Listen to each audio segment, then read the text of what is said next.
Aqui você vai ouvir os áudios completos dessa história.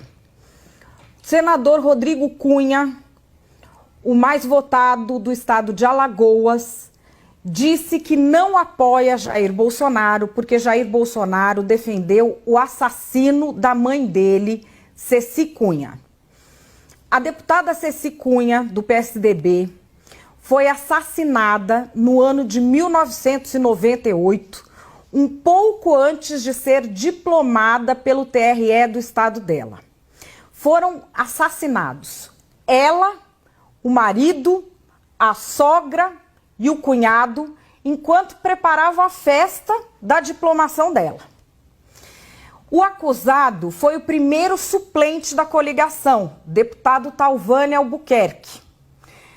Diziam que a primeira vítima escolhida tinha sido o deputado Augusto Farias, irmão do PC Farias, só que ele descobriu a trama, então ela foi o plano B.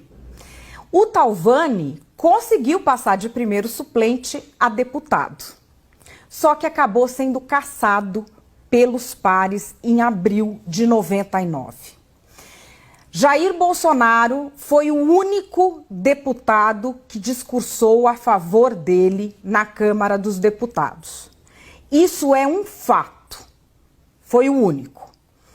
Houve uma comissão que ouviu Talvânia Albuquerque para decidir se ele seria cassado por quebra de decoro parlamentar.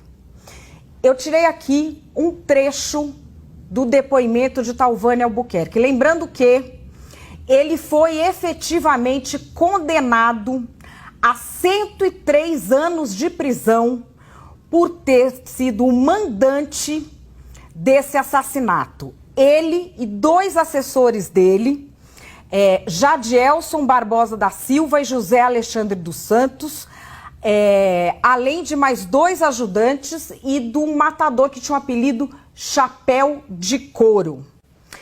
Ele era o autor intelectual do crime, efetivamente, esse deputado Talvânia Albuquerque. Vocês vão ouvir ele prestando depoimento na Câmara agora.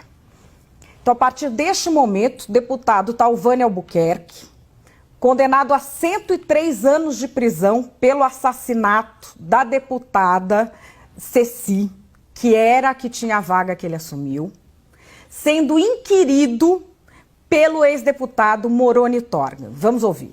Porque eu queria a quebra de sigilo telefônico exatamente para provar que eu nunca tinha ligado para o Chapéu de Couro, sempre ele ligou. As que ele ligou a cobrar, eu pude comprovar perante a comissão, mas as que ele não ligou a cobrar, só com a quebra de sigilo.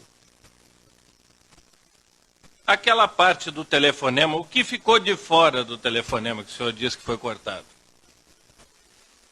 Tem uma parte que ele diz assim, como vamos matar o careca, aí eu fico sem saber se realmente, qual careca ele está se referindo, e se o assunto me parece também estranho, porque esse telefonema foi o quê?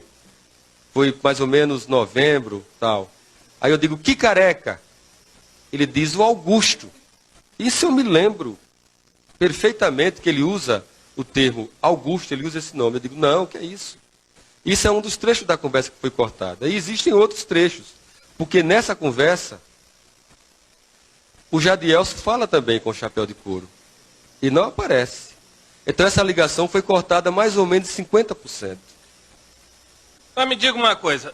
Claro que assim que o senhor recebeu do Chapéu de Couro a informação de que queria matar Augusto Farias, o senhor imediatamente ligou para Augusto para avisar.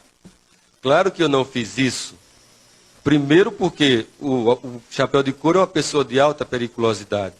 E depois, se o interesse era que eu matasse o Augusto para que eu tivesse uma vaga de primeiro suplente, se eu não quisesse matá-lo, ninguém iria matá-lo. Não havia necessidade de me meter numa confusão tão grande como essa. Preferi ficar calado. Quer dizer, alguém lhe dá o aviso de um crime e o senhor prefere ficar calado?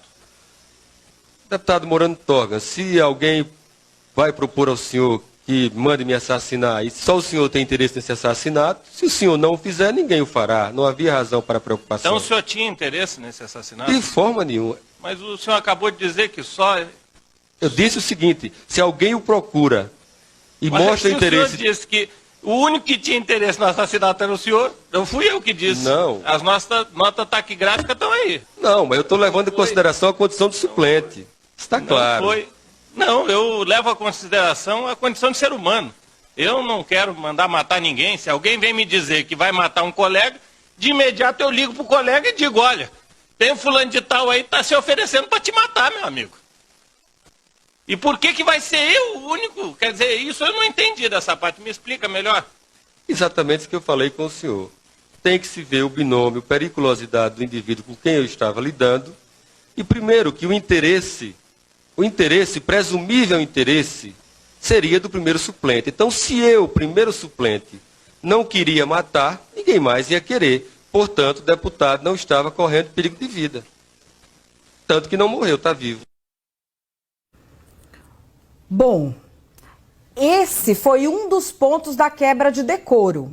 Ele sabia da ameaça de morte contra um deputado e nada fez, como é a obrigação legal dele, é impedir um crime que poderia ser cometido, que estava em andamento.